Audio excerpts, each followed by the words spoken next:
haven't done this before. You don't have any other daughters though. I'm very proud to do that today for you.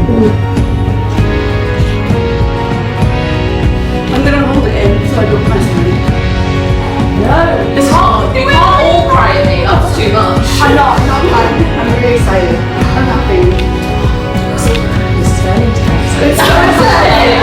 You feel like I'm on the record. Oh, thank you. I was like, do what you do.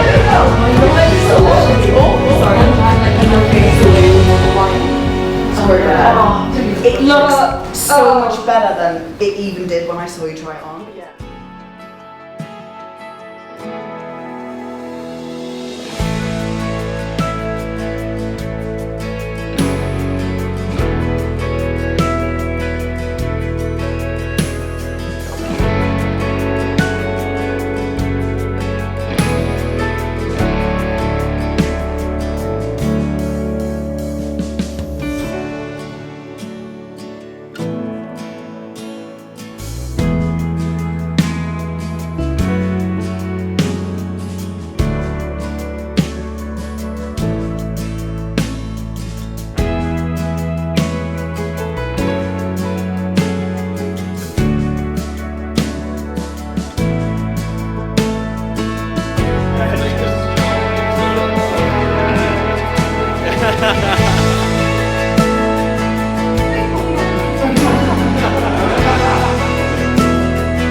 A very warm Welsh welcome to you all here today. First of all, on behalf of Joel and Emma, may I welcome you all here to Tyn Dwr Hal in the beautiful Vale of Llangollen.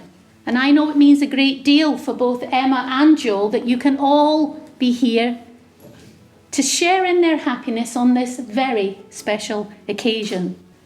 For Joel and Emma, getting married today is a proud confirmation of the love, respect, and true friendship that they clearly have for each other. Together they will be stronger to meet whatever life holds for them. If any person present knows of any lawful impediment to this marriage, they should declare it now. We didn't even hear a pin drop.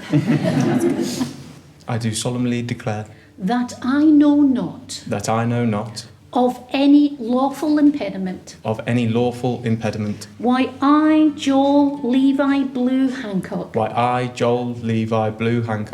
may not be joined in matrimony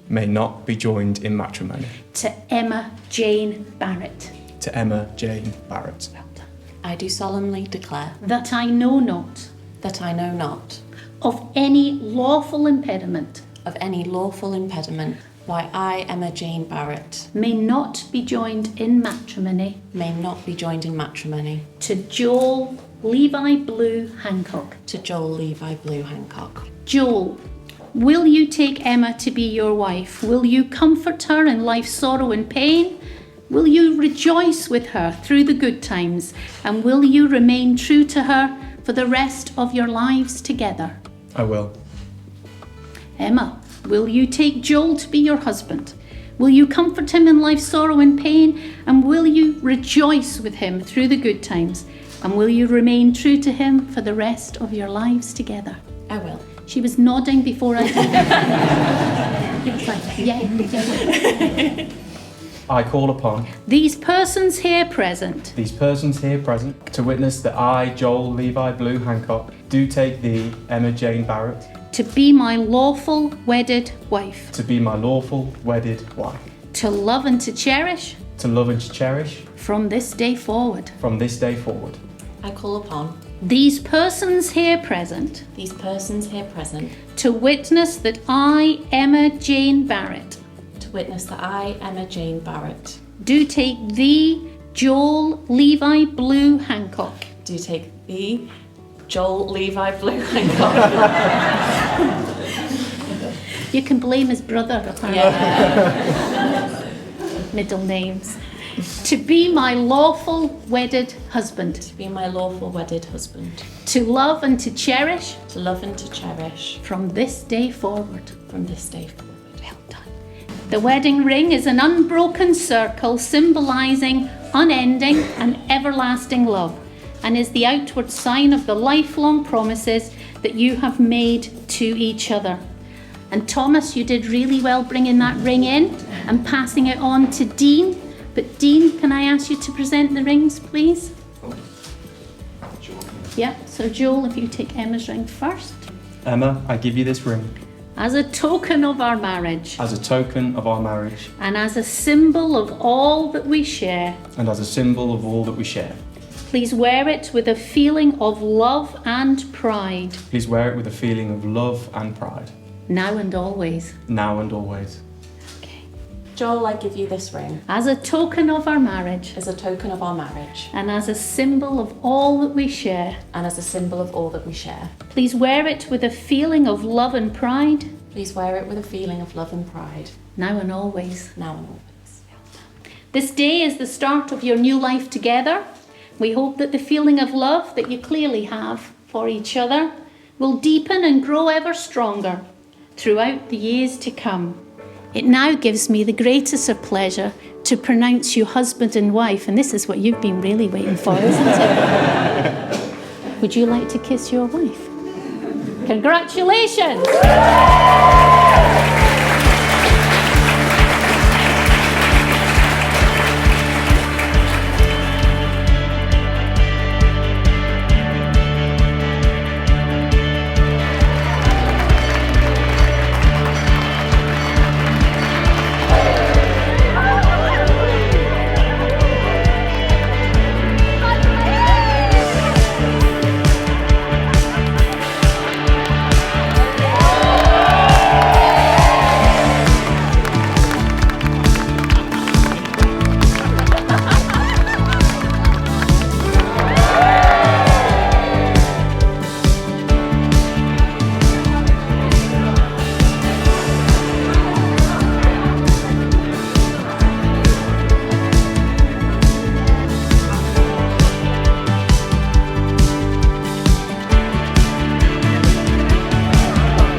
ladies and gents. Hello. Please, could we have a very warm welcome to the fathers of the bride and groom, Mark and A. They're about to do their speeches, so let's make some noise for them, please. Hands together. I'm Emma's very proud and quite emotional dad at this moment in time. It's not every day a dad gets the opportunity to walk his daughter down the aisle, and I can't tell you enough how proud I am to have done that today. And how genuinely pleased and happy I am for them both on this special day. Got me there, didn't it? Damn. From the day Emma was born, she's brought warmth and laughter into my life. She's always been a kind, thoughtful, and determined young woman full of life and ability. Traits that have carried her through every chapter of her life. I still believe deeply in marriage as a force for good. I believe in the promise it represents, the teamwork it takes, and the joy of finding someone you truly want to share the rest of your lives with. Watching Emma and Joel together reminds me of why that belief still stands. Joel, you're a really good man, and you treat Emma with support, respect, patience, and love, which instantly won me over. I'll set the scene. They were coming down for a weekend, overnight stop with her brother. We were going to have a nice dinner party. We were going to play some cards and drink some drinks. Unfortunately, Joel didn't tell us that he was not a seasoned red wine drinker. At some stage later on in the evening, he had to retire hurt. Yes, he lost a lot of kudos for that. He lost a lot more kudos when Emma got back to the room, and he had chundered red wine all over my duvet.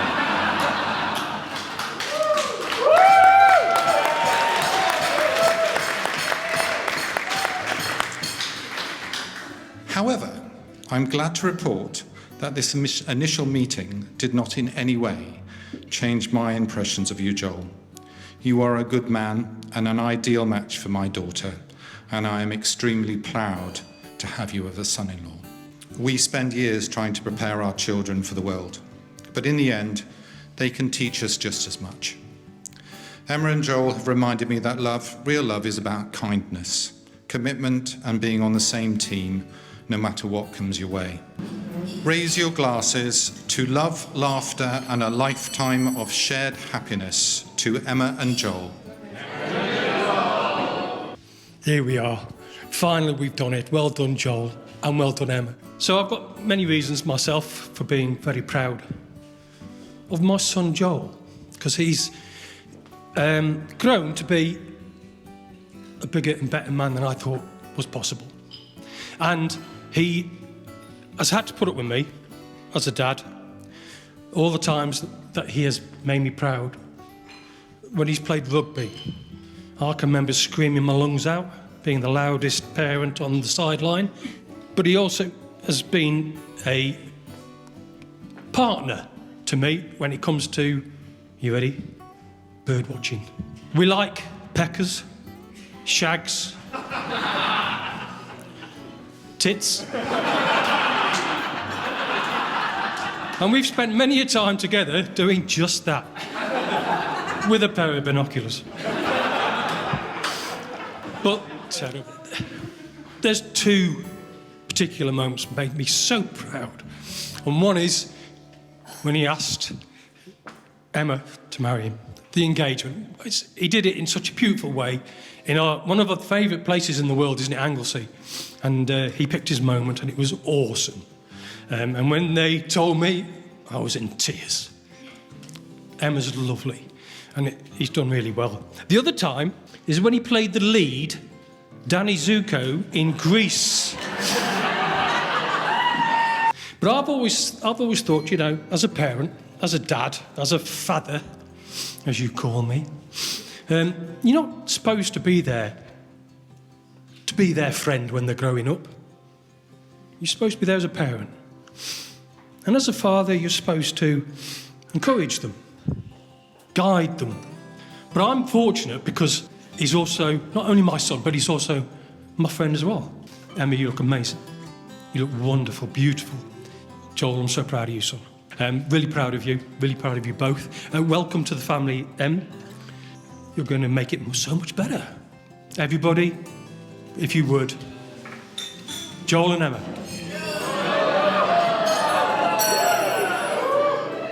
So as Emma's mum, I've had the privilege of watching her grow up from a very little, quiet girl into the wonderful woman she is today.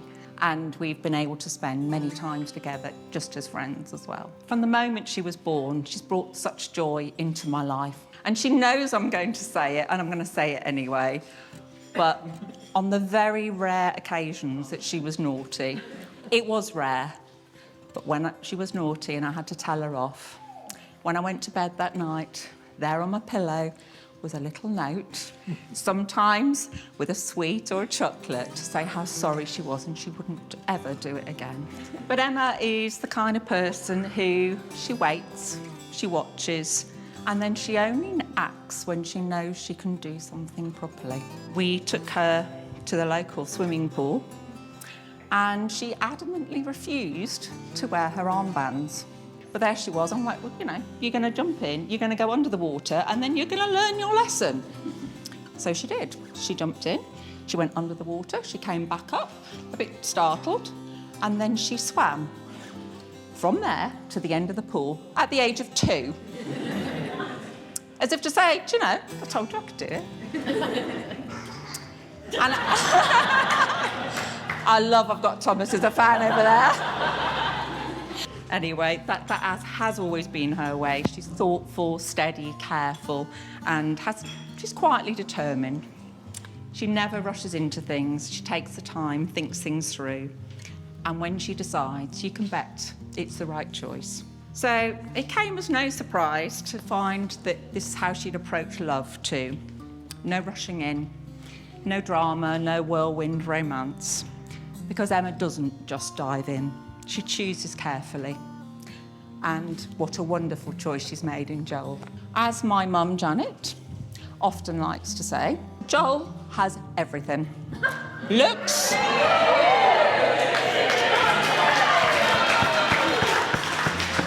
charm, a great personality, a successful career. Seriously though, Joel, from when I first met you, I could see what a kind and genuine young man you are, and most importantly, how happy you make Emma. Thank you for bringing out her laughter, for giving her courage and supporting her to take life's big leaps, and for seeing everything wonderful about her that I've seen from the moment she was born. The way you look at her tells me that she's loved, she's cherished, and that you absolutely adore her for exactly who she is. And I know that that's reciprocated. But I'm not going to welcome you into our family today, only because you've been part of it for such a long time. I couldn't be happier or more proud to call you my son-in-law. To watch the pair of you together is to see love done right. Not flashy, not loud, but steady, genuine, and full of care. And I think everyone here would agree with me that you make a perfect team. To my darling Emma, I'm endlessly proud of the woman that you've become. You've built your life with grace, patience, and love. Thank you for being the best daughter I could ever wish for. To Emma and Joel. Before I begin of the Joel's roast, which, let's be honest, what it is, I'd like to take a moment to say how incredible Emma looks today. I'm so happy that you found your perfect match, Joel. Someone who's intelligent, funny, and beautiful. Some do really say opposites attract, don't they? Joel and I have known each other for nearly 30 years, which is disgusting to say out loud. We've been through thick and thin together, and from your time as Mr. Tree in New Zealand, or visiting Grandma Spain in Javier, who I know would have loved to see you marry the love of your life today. One of my favourite stories from our time in Javier involved Joel, a balcony, and a small Spanish child. Naturally, we headed out onto the balcony and decided to play a game of let's throw the chilies at the kid in the pool below and see who can land it close enough without him noticing. Needless to say, Joel won. He landed a perfect shot about 2 centimetres in front of the boy's head. And if you know anything about me and him, we ducked down behind that balcony giggling like two little schoolgirls. And until Joel thought, I'm going to see if he's noticed. Joel peeps over the balcony to find said Spanish child shouting up at us with chili in hand in Spanish. Joel's response? A royal wave off the balcony. No comprende, no comprende. And without a doubt, Joel, you are one of the kindest, funniest, and most loyal people that I know. But you are also the clumsiest man I've ever met. For those of you who don't know, Joel moved in with myself and parents just before the COVID lockdowns came in. Could not have been a better time for me to have my best mate living with me, though I'm sure Barry and Sandy would not agree due to the endless shouting at intense games of Warzone. But to welcome him, we decided that we'd decorate his bedroom, top to bottom, with pink Barbie. But all jokes aside, Joel, I've never seen you happier than the moment that you saw Emma coming down the aisle this afternoon. And I'm so happy for you both, and I genuinely couldn't think of a couple better suited to one another. So everyone, if you wouldn't mind standing, and please join me in raising a glass to Joel and Emma. How beautiful is my wife?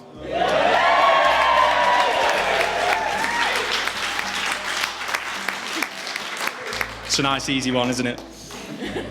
Getting married here today has been an absolute dream, and it's surpassed all of our expectations. It's amazing for me to be stood here and think back 17 years ago to when me and Emma first met, all the way back in high school. In Venice, this is the first time we'd ever spoke in year 7, and we just clicked. We became essentially best friends for those few days that we were there. And it's amazing for us to look back at that time and just go, even all the way back then, as little year 7s, we just had this bond. And yeah, it's absolutely incredible. So I can't forget about family. Dad, there's a reason I asked you to do a speech today, and you said it up here. You're one of my best friends at this point. You've been there for me my entire life. You're my biggest role model. You're always there for me. And you've had such a warm welcome to Emma. I really appreciate it. Thank you very much. To Emma's dad, Mark, fantastic speech. As you can all tell, I didn't make the best first impression. But he's been so warm to me. So thank you so much for your welcome into the family. It's been brilliant. Emma's mum, Tina, and her husband, Ian, I can't have had a warmer welcome from you two. I think there was a point in time when I essentially lived with you part-time. So you've always been there for me and Emma in a supporting capacity, whether it's about opening ISAs or when we got our house. You've always given us sage advice and been there for us. So when I was writing this speech, I was plucking out all the words that I associate with Emma. She's kind, generous, selfless, stubborn. But nothing I did seemed to really resonate with me about how I felt about Emma. So as I was writing the speech, I kept thinking about this one time when I was on a call out with work. And this particular time was in the middle of winter, and it was freezing cold, well into the minus temperatures. And it was one of those times that you just can't get warm, no matter how many coats you've got on. 2:30, 3 o'clock in the morning, and I drove home, and it's about an hour away from the house, and I had the heaters on full blast, and even by the time I got home, I was still shivering. I just couldn't get there. I then got into the house, I went upstairs, and poor Emma had a human-sized ice block lie down next to her in bed. She turns around and she gives me a hug, and instantly it was like somebody turned a radiator on inside, and I just thawed, and I just got so warm, and I fell asleep within a couple of minutes. Now, that's just a normal night for some people, but for me, that story really resonates with me because it perfectly shows how I feel about Emma. Whenever I look at her, she makes me feel warm, she makes me feel safe, she makes me feel at home. And my wish is that every single one of you in this room feels what I feel when I look at Emma, because I am so in love with this woman, and I can't believe that she has agreed to be my wife today.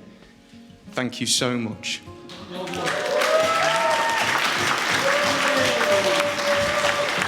It's very almost time for me to let you all go. You can go to the bar and you don't have to listen to somebody talk. But there's just one more story I have to tell. A couple of years ago, when we first moved in, me and Emma, because we had just moved in together, we would drink on a weekend and we would stay up until the early hours of the morning, listening to music and just chatting. And this one time, we were listening to music really, really early in the morning, and this one song comes on. And she turns to me and she goes, "If you sang this song to me at our wedding..."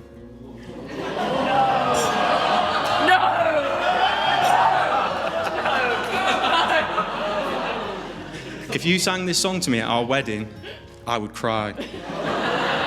But unfortunately, as her husband, I can't not do that.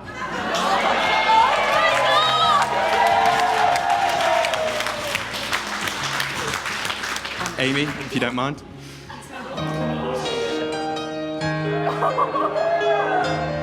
Not gonna be able to get through this. It's a little bit funny, this feeling inside. I'm not one of those who can easily hide. Don't have much money, but boy, if I did, I'd buy a big house where we both could live. Come on! Everyone! And you can tell everybody this is a song. It may be quite simple, but now that it's done, I hope you don't mind, I hope you don't mind that I put down in words how wonderful life is while you're in the world. One more. I hope you don't mind, I hope you don't mind that I put down in words how wonderful life is while you're in the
inside, and you're gonna find that it's rough and it's wild, but it's worth every mile. And when it burns inside your soul, that's how you know that you're on the road.